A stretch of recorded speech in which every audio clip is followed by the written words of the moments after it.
Schedule caste का जो reservation है, अनुसूचित जाति का रिजर्वेशन है, उसमें मजहबी कैद क्यों है?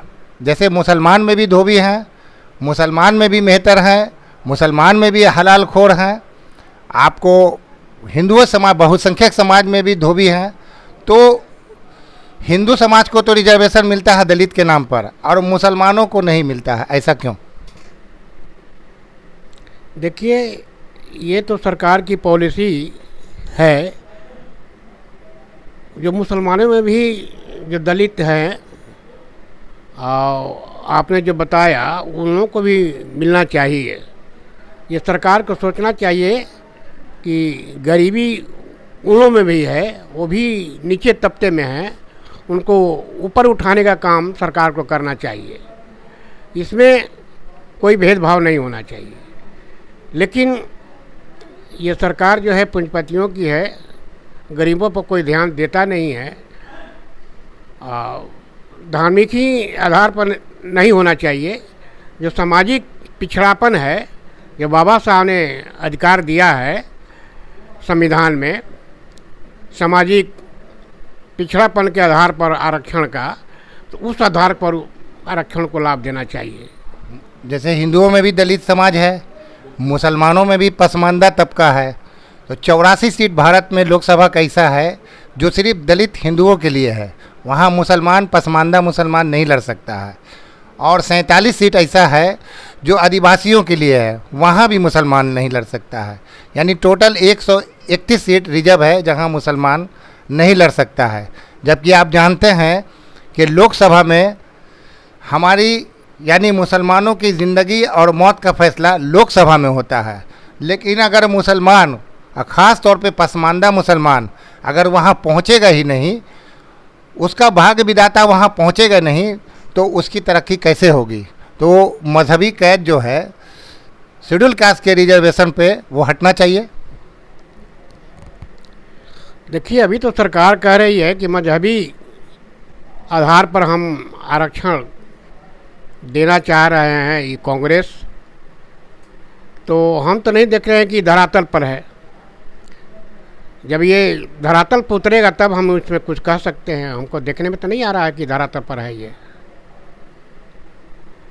तो आरक्षण जो है खाली नाम का है।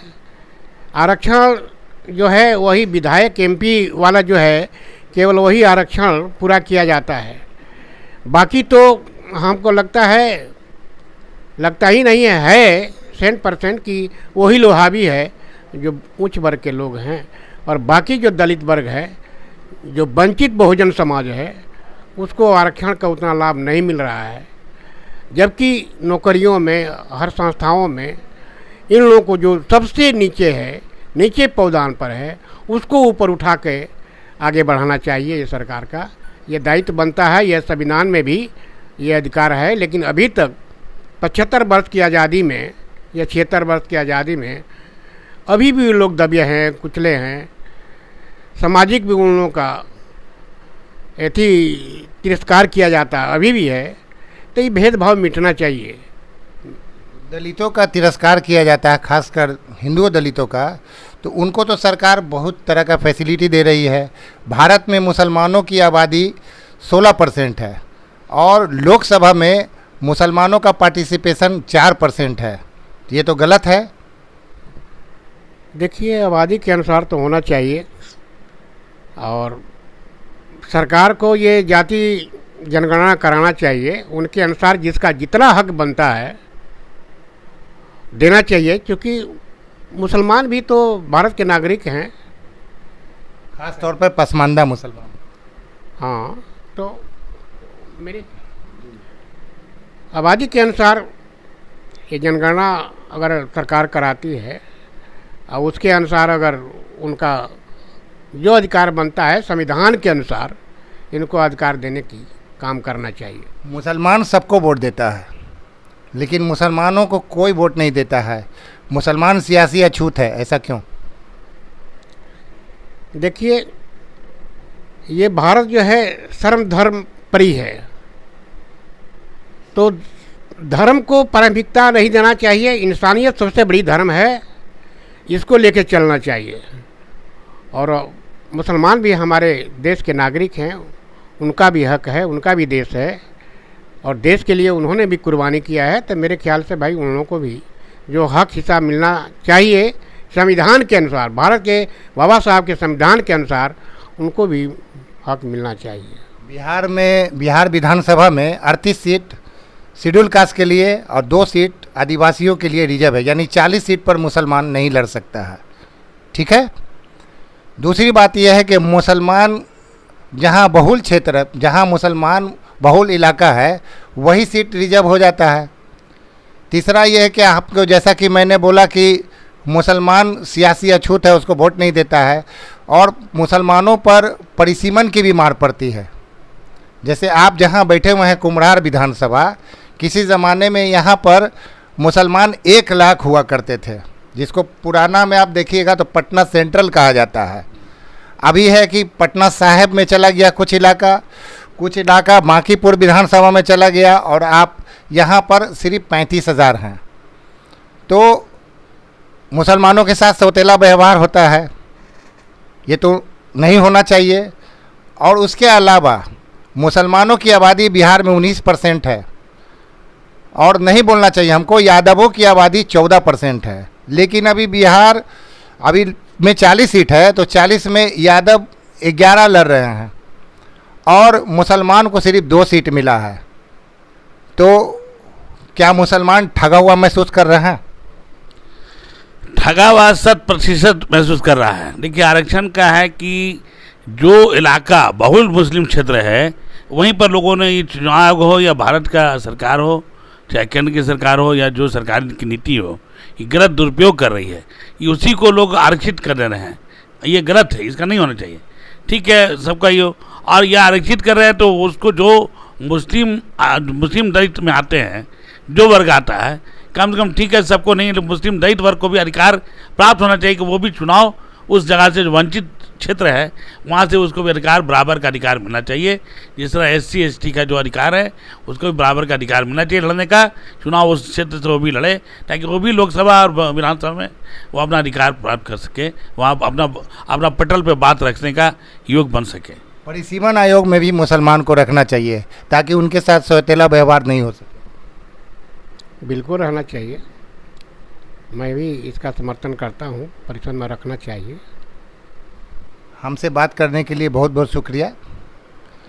तो हसन, एक चीज़ और हम हाँ बोलिए। देखिए, अनुसूचित जाति में सबसे अभी दबा कुचला मेहतर डोम है। मुसलमानों में भी मेहतर डोम होता है लेकिन उसको कोई फैसिलिटी नहीं। लेकिन अभी तक एक भी कैंडिडेट खड़ा नहीं किया गया इस समुदाय से, इस जाति से, और सबसे नीचे पौधान पर है। तो सरकार का कर्तव्य बनता है कि इसको अधिकार दे करके जो संविधान में है, इसको पार्लियामेंट में या विधानसभा में खड़ा करके इसको आगे बढ़ाना चाहिए ताकि ये अपने समाज के लिए भी विधानसभा में कह सके, इनको जो समस्या है उसका निदान करने के लिए सरकार में आवाज़ उठा सके, कह सके, तभी समाज का जो है विकास होगा, ऐसा चाहिए।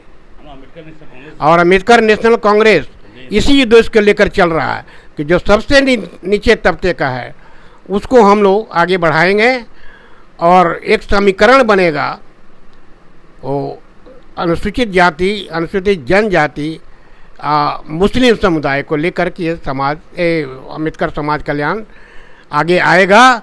और मैं समझता हूं कि इस पार्टी का भविष्य जो है बहुत बेहतर होगा, क्योंकि जितनी भी पार्टियां हैं और का मोह जो है सो जनता को ख़त्म हो गया है। इसलिए इस पार्टी को देख रहा है अच्छे नज़र से और इसकी पहुंच हो रही है। और आने वाले समय में इस पार्टी का जो है विधानसभा में हम लोग पूरा जम करके अथी करेंगे, इसका जोरदार हम लोग प्रयास करेंगे और जीत के आने का प्रयास करेंगे और हम अपने दलित समाज का विकास की बात करेंगे। हमसे बात करने के लिए बहुत बहुत शुक्रिया। तो आप थे हसन फैजी साहब, जो राष्ट्रीय अध्यक्ष हैं अम्बेडकर नेशनल कांग्रेस के, और मोतीराम साहब थे जो कि अंबेडकर नेशनल कांग्रेस के प्रदेश अध्यक्ष हैं। इन्होंने हमारे ज्वलन सवाल का बहुत ही बेबाकी से जवाब दिया।